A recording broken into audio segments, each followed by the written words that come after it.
नमस्कार विद्यार्थी मित्रांनो, स्वागत आहे आपल्या यूट्यूब चॅनल ज्याचं नाव आहे मोहित मोटिवेटेड एक्झाम चॅनल। आज आपण बघणार पवित्र पोर्टल ऑफ शिक्षक पदभरतीसाठी आलेली एक नवीन अपडेट। ती अपडेट कोणती आहे, चला तर मग सुरुवात करूया व्हिडिओला। उमेदवारांसाठी प्राधान्यक्रमाबाबत सर्वसाधारण सूचना TAT 2025 शिक्षक अभियोग्यता बुद्धिमत्ता चाचणी म्हणजे 2025 पवित्र पोर्टलमार्फत शिक्षक पदभरतीसाठीच्या निवड प्रक्रियेबाबत पवित्र पोर्टलवर सध्या स्वप्रमाणपत्र पूर्ण असलेल्या 1,70,108 उमेदवारांकडून प्राधान्यक्रम जनरेट करणे व लॉक करण्याची कार्यवाही सुरू आहे। खालीलप्रमाणे प्राधान्यक्रम जनरेट झालेले आहेत। दिनांक 16/8/2026 अखेर मुलाखतीशिवाय 1,51,020 मुलाखतीसह 1,41,865 प्राधान्यक्रम पवित्र पोर्टलवर जनरेट झालेले आहेत। दिनांक 16/8/2026 अखेर मुलाखतीशिवाय 1,46,650 मुलाखतीसह 1,31,505 प्राधान्यक्रम पोर्टलवर लॉक झालेले आहेत। प्राधान्यक्रम जनरेटवर लॉक करण्यासाठी दिनांक 6/8/2026 ते 16/8/2026 असा कालावधी देण्यात आला होता। सदर कालावधीमध्ये उमेदवारांनी प्राधान्यक्रम लॉक केलेले आहेत। यासाठी पवित्र पोर्टलमार्फत उमेदवारांना वेळोवेळी वैयक्तिक SMS पोर्टलवर सूचना बुलेटिनच्या माध्यमातून प्राधान्यक्रम लॉक करण्याबाबत अवगत करण्यात आले आहे। काही उमेदवारांनी माहिती नोंद करताना योग्य त्या रकान्यात नोंद न करता अन्य रकान्यात नोंद केली होती। त्यांना त्यांची पात्रता योग्य त्या रकान्यात असल्याचे विचारात घेऊन त्यांना देखील निवड प्रक्रियेत येण्यासाठी प्राधान्यक्रम उपलब्ध करून देण्यात आले आहेत। काही उमेदवारांनी स्वप्रमाणपत्राची माहिती पूर्ण केली होती, परंतु स्वप्रमाणपत्र म्हणजे OTP नोंद करून लॉक केलेले नव्हते। त्यांना देखील त्यांची नोंद केलेल्या माहितीच्या आधारे प्राधान्यक्रम उपलब्ध करून निवड प्रक्रियेत सहभागी करून घेण्यात आले आहे। उमेदवारांनी स्वप्रमाणपत्र लॉक करताना आपली शैक्षणिक, व्यावसायिक व अन्य अर्हतेची नोंद स्वप्रमाणपत्रामध्ये केली नसल्याने त्यांना प्राधान्यक्रम जनरेट होत नसल्याचे दिसून आले।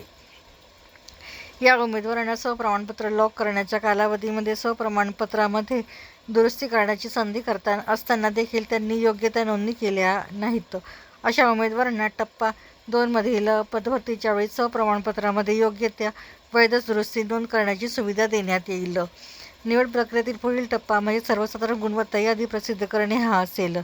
सदर निवड प्रक्रिया पूर्णपणे ऑनलाईन पद्धतीने होत असल्याने मानवी हस्तक्षेपास कोणतेही वाव नाही।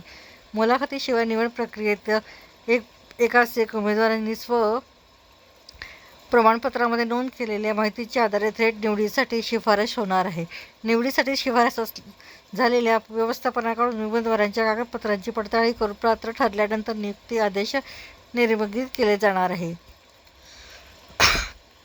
मुलाखतीशिवाय निवड प्रक्रियेत एकाच एक निवडीप्रमाणे शिफारस झालेला उमेदवार एकदा शिफारस झाल्यामुळे पुढील या टप्प्यातील मुलाखतीसह तसेच पुढील फेरीसाठी विचारात घेतला जाणार नाही असे उमेदवार नव्याने TAT देऊन निवड प्रक्रियेत पुन्हा सहभागी होऊ शकतील। खाजगी अनुदानित शैक्षणिक संस्थांतील निवड प्रक्रियेत मुलाखतीसह प्रकारात यापूर्वी एकाच 10 उमेदवार देण्यात आले होते व 30 गुणांच्या आधारे निवड करण्यात आली होती। निवड प्रक्रियेत उमेदवारांना 0 देऊन निवड प्रक्रियेत बाहेर ठेवण्यात येत होते। याबाबत विचार घेऊन निवड प्रक्रियेत अधिक पारदर्शकता आणण्यासाठी शासनाने उमेदवार प्रमाणाचे 1:3 असे सुधारित केले आहे। गुणदानामध्ये देखील सुधारणा करण्यात आली आहे। आता मुलाखतीसह प्रकारात उमेदवारांना TAT परीक्षेत गुण 75 गुण, शैक्षणिक 7 गुण व व्यावसायिक अर्हतेसाठी 8 गुण, मुलाखत व अध्यापन कौशल्यासाठी 10 गुण असे एकूण 100 गुणांच्या आधारे अंतिम निवड होणार आहे। पवित्र पोर्टल निवड प्रक्रियेत कोणी त्रयस्थ व्यक्ती निवड करून देण्याचे आश्वासन नसेल अथवा खोटे प्रलोभन देत असेल तर त्यास प्रतिसाद देऊ नये व आपले नुकसान करून घेऊ नये। निवड प्रक्रियेच्या कोणत्याही टप्प्यावर निवड करण्यासाठी आर्थिक गैरव्यवहार होत असल्याचे निदर्शनात येत असल्यास वा लाचेची मागणी करीत असल्यास तातडीने नजीकच्या लाचलुचपत प्रतिबंधक कार्यालयाचा टोल फ्री क्रमांक 1064 यावर तातडीने संपर्क साधावा। राज्यातील छात्र अनुदानित शैक्षणिक संस्था एकूण 1,819 पदांसाठी मुलाखतीशिवाय एकास एक ही विनामुलाखत निवड प्रक्रिया निवड प्रक्रिया अधिक पारदर्शक करण्याचा निर्णय घेतला आहे। त्यांना देखील स्थानिक स्वराज्य संस्थेमध्ये विनामूल्य प्रक्रियेतून थेट उमेदवार उपलब्ध होणार आहेत। निवड प्रक्रियेत या अनुदानित शैक्षणिक संस्थांचे हार्दिक अभिनंदन। उमेदवारांनी देखील आपले प्राधान्यक्रम वेळेत लॉक केले आहेत त्याबद्दल आपल्या सर्वांचे धन्यवाद. प्राधान्यक्रम नोंद केलेल्या सर्व उमेदवारांना त्यांच्या निवडीसाठी विभागातर्फे हार्दिक शुभेच्छा. तर ही होती पवित्र पोर्टलमार्फत शिक्षक भरतीसाठी आले एक नवीन अपडेट. अशाच नवीन अपडेट बघण्यासाठी व्हिडिओला लाईक करा, कमेंट्स करा, जास्तीत जास्त व्हिडिओ शेअर करा आणि चॅनलवर जर नवीन असाल तर चॅनलला सबस्क्राईब करायला विसरू नका.